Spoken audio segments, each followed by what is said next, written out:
ไปกินไปสั่งกันนะตายนะหยาเฮ้ยไม่เนาะ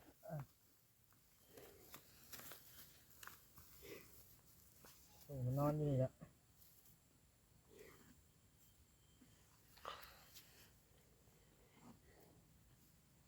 เนาะผูกลูกมันครับผูกว่าลูกมันสิ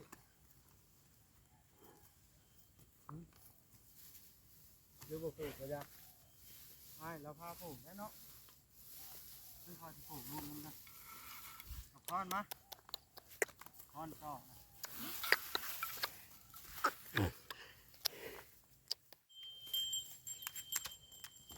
ขี่งัว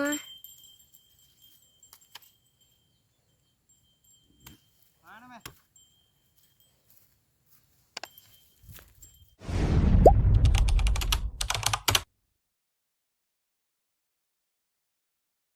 โดยพี่น้องเปิดภาพขึ้นค่ะลุงเวียงข้าไปเกี่ยวข้าวพี่น้องเลยก็เลยลุงเวียงบอกให้มาเอางัวเอาควายลุงเวียงเข้าคอกเอากี้มากับลูกชายสบายดีนะลูกสบายดีก่อนสบายดีมาอยู่นะมันบริมืออย่าเฮ็ดกับมันรับไม่แช่นะเอาถือกล้องให้พ่อนี่ไล่ถ่ายพ่อแนมกล้องเด้อแนมกล้องเลยดีจับงานนี่เฮ้ยจุ่มตัวชาป้าจังงัวก็คอกมาเนี่ย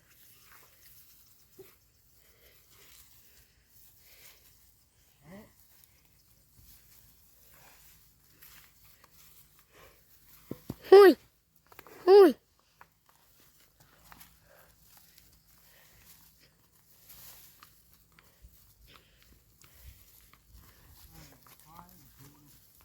นะ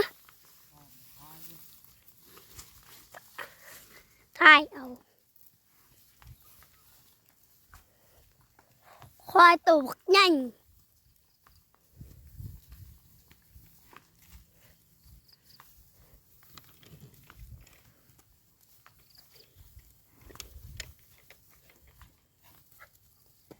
มานะให้ลูกมันอ่านข้าว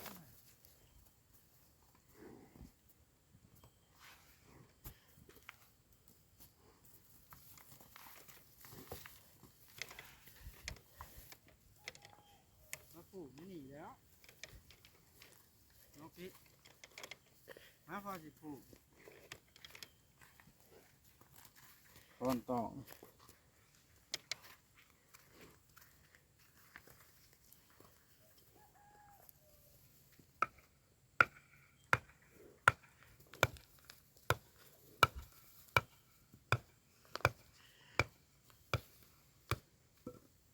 นี่ละพี่น้องนะปลูกวางนี่ละไฟกระดาษเนาะพี่ตัวใหญ่ลึกมันไปกินไปสั่งกันนะตายนะหยาเฮ้ยไม่เนาะ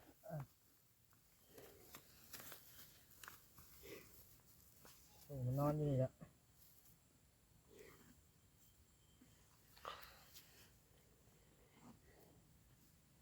เนาะปลูกลูกมันครับปลูกว่าลูกมันสิ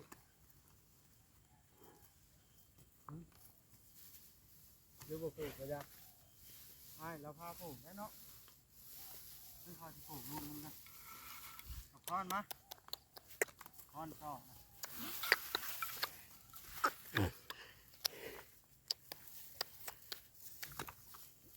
อันนี้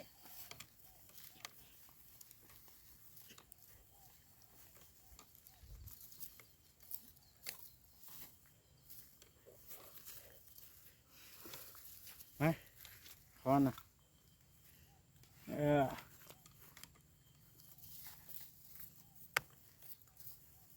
ต่อวังนี้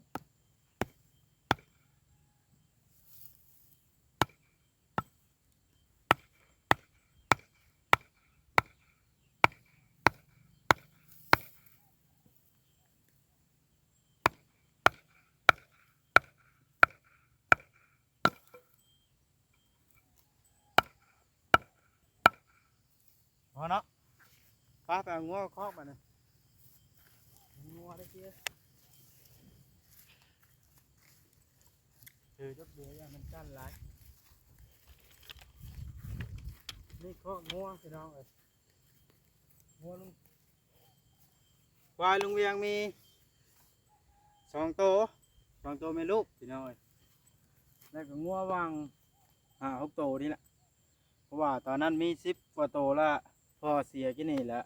เอามาฆ่าทำอาหารให้คนมาทิ่มพ่อนะ5 ตัวนะเบิดบ้านนี่งัวก็ได้ควายก็เบิดปะแล้วยังทำบุญอีกได้นี่พี่น้องเอ้ยเฮ็ดบุญแจกข้าวหาพ่อ มืออื่น บัดแล้วข้าวแล้วน้ำประมาณข้าวคือเหล้าแล้วเบิดนะพี่น้องเอ้ย มืออื่นเฮ็ดเพียงกับปูนะ มาเอิ้น ใส่บาตร วันศิลป์ซื่อๆไปใส่บ้านให้ผู้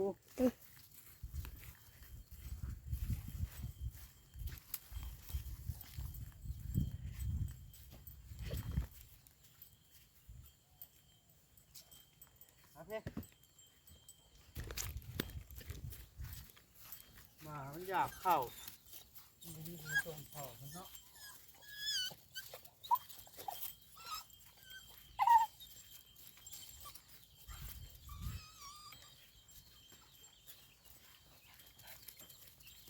เพราะมาไปนำเจ้าละ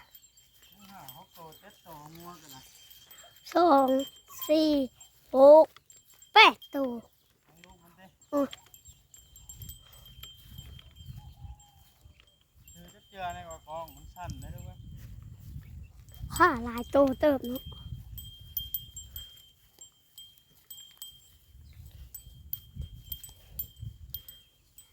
มาไหมเก้าก็มีอยู่10 กว่าตัวงัวกระดาษเนาะเก๊ะเดี๋ยวให้ผู้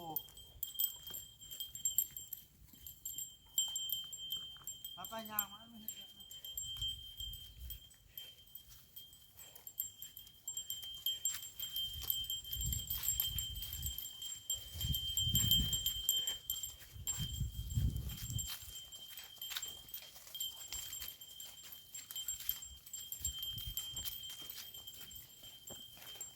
ชิว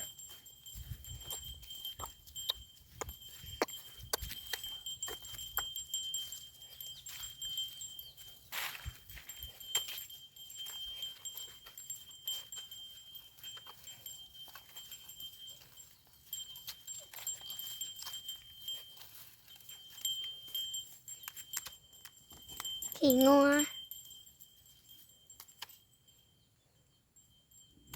มาได้ไหม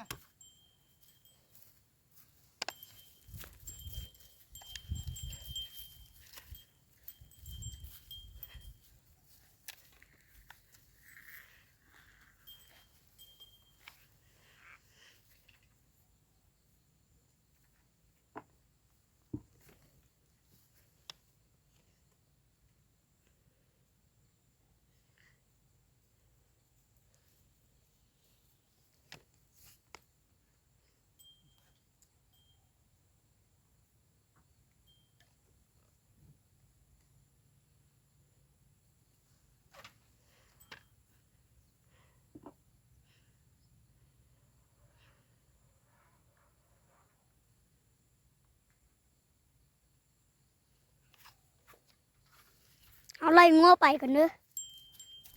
พักงัว งัวลายชนตัวดิ อืม ดูที่ผ้าแล้ว เอาจานหนังงัวตัวนี้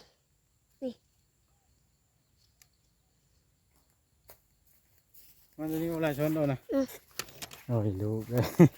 ย่านงัวลูกชายก็ได้เลยอย่าเฮ็ดมันให้ย่านแล้วเดี๋ยวก่อนจะเข้าคอกเข้าคอกไปลาดมากี้อยู่พงแลนให้สิไล่ก้นมันไปลาดมาพุ่นไหนมาคอกคอกคอกคอกคอกคอกคอกคอกไล่กันมา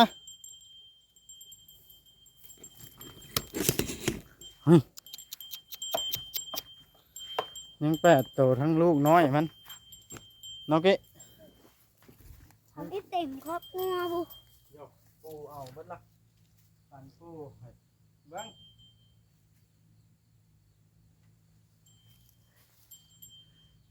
เบิ้งแล้วตันทางกูอีกเยอะนี่อันนี้อัดรถนกกี้ ฮัดใส่อยู่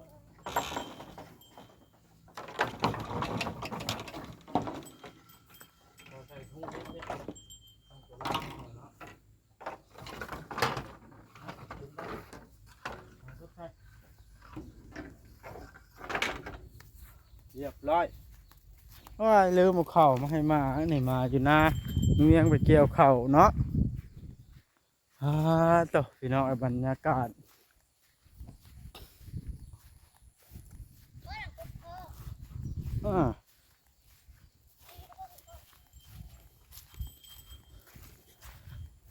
ไปเด้อไปหาบังเฮ็ดปวกเด้อ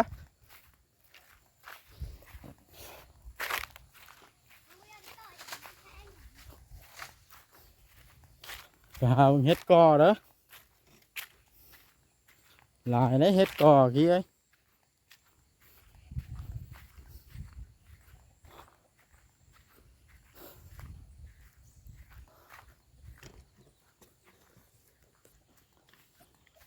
พักอันนั้นพักกะเพราเนี่ยนะต้นบุ้งหุ่ง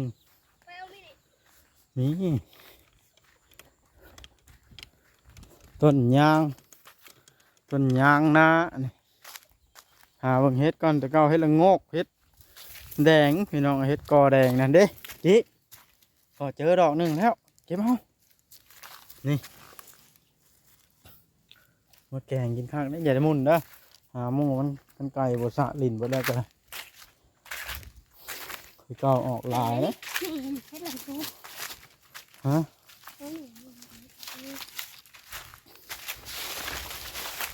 เก้าเปื้อได้เฮ็ดแดงแค่นี้นกกี้ เฮ็ดหนัง มันโทรลุงเวียงโทรมาลุงเวียงโทรมาอันเด้กี่ดอกนี้ก็ได้นี่เฮ็ดแดงเก็บเอาลูก เฮ็ดหนังเฮ็ดแดงก่อนเนาะ เฮ้ยนี่แกงข้าแค่ได้นี่ดอกนั้นก็เฮ็ดแดงแต่ว่ามันเป็นสีขาวเนาะเก็บพกใส่เสื้อเอาเบิ่งก่อนถ้ามันลายจังเมื่อเอาอันกระตาอยู่เถียงลุงเวียงเนาะไก่ลุงเวียงนะมาสะมันก็เลยบ่ออกเนาะโอเคแต่ละปีเด้มันออกเต็มอยู่เด้เห็ดแดงนี่อันยามผลประเทศละโงก งามแรงเฮ็ดท่าน เห็ดดำๆนะยามผลเด้อนะเด็กกี้พอแล้วโอ้ยไก่มาสะมุนเบิดนี่นะเนาะก็บ่ได้กินแล้วบ่เห็ดแบบนี้เมื่อกี้ป่นเนาะกี้หาไว้ดีๆแล้วหาช่วยพ่อหน่อยกว่าน้อยก็ได้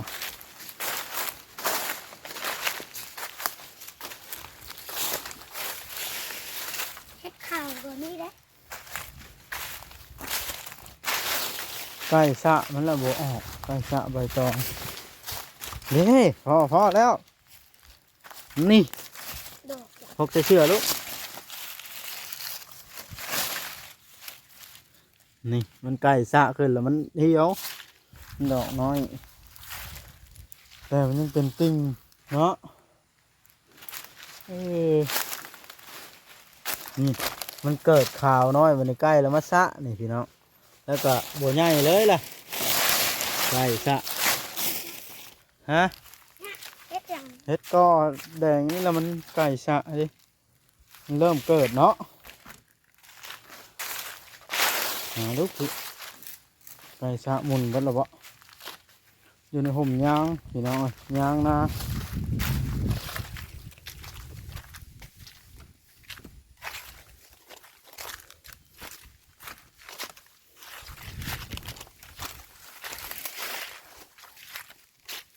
ว้าวสวนกล้วยลุงเวียงคือ6แท้นี่ เนาะ ตัวใดโซ่เรามาเกี่ยวอันนี้นี่ ฮะ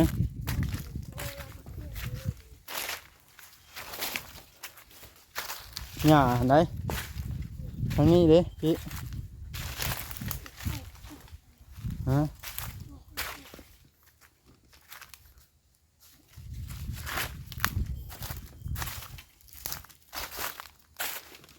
นิสัยไก่สะมันเนาะไปมึงมันใหญ่อย่างมาหาเอามันยังน้อยอยู่มันดอกอยู่พื้นใบยางเราบ่เห็นมัน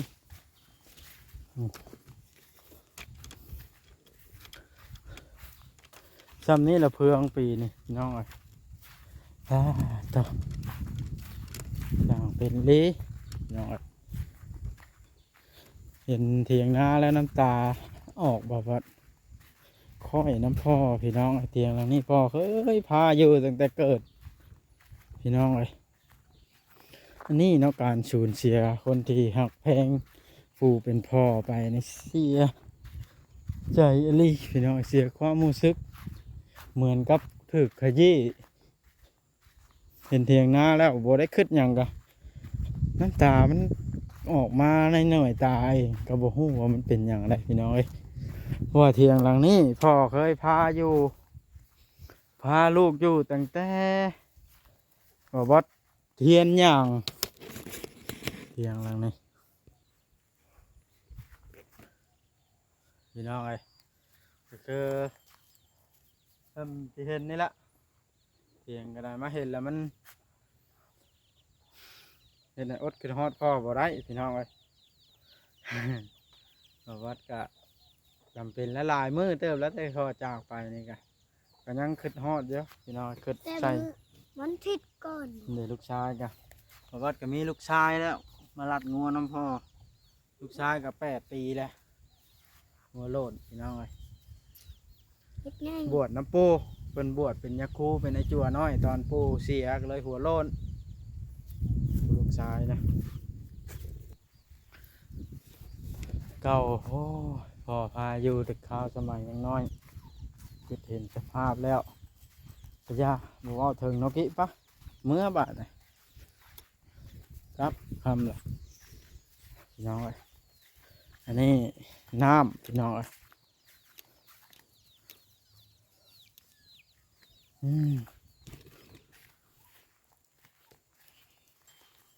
ระวังเหยียบน้ำนะกี้นี่รถบอกว่าจอดอยู่ภาคห้องภาคนั้นเพราะว่าควายผูกอยู่ภาคนั้นก็เลยจูงเอาควายน่ะมาเนาะกี้อันนี้ควายโรงเรียนกับมี2 ตัวเท่านี้ละพี่น้องเอ้ยมูลมังมอละดกก็ได้สิได้หั่งได้มีได้สายจูดรถจูดล้างให้พ่อกะมันแบบความอยากให้พ่อนั่นนะพี่น้องมันแพงเห็นอะไรจากความแพง ควายอุ้ย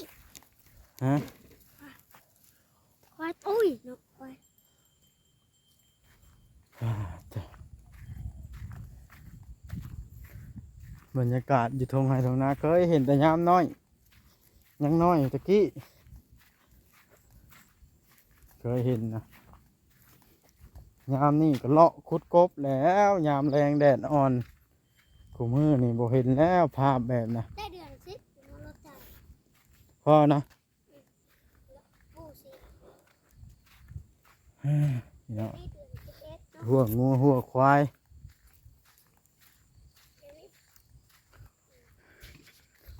นี่เด้โอ้ยหมกกี้ทิ่มเป็นหยังอันนี้เก็บเอาเมื่อมันเห็ดไปได้จังทิ่มนี่เมื่อใช่ไว้ล้างจี้ป่นกินเห็ดกอแดงนี่พี่น้องเอ้ย เฮ็ดบด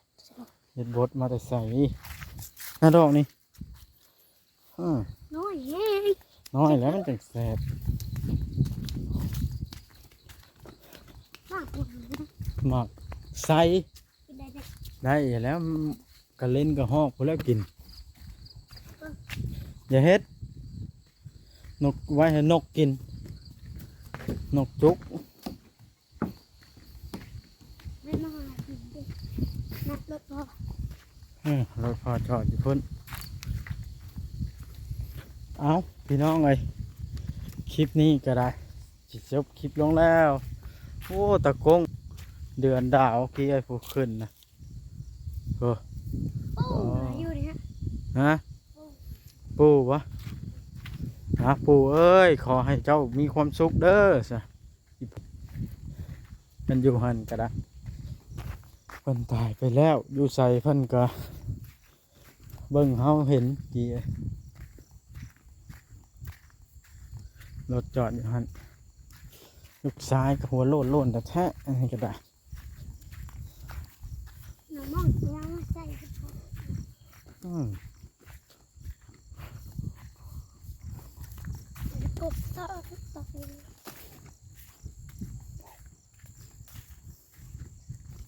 น้ำตาย้อยเด็กกี้ตัวบอกว่าโอ้ปูอยู่หัน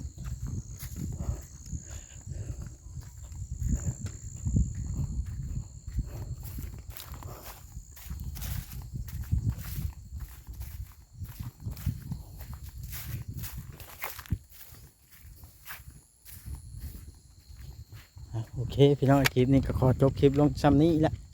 กลับบ่อเฮือนก้อนบาทนะเพราะว่าขี่รถมาจอดไว้อยู่นี่ซ้อนออกมากับลูกทรายโทนอย่าเห็นมันเฮียเด้อบาทนี่เห็นนะ ใครว่า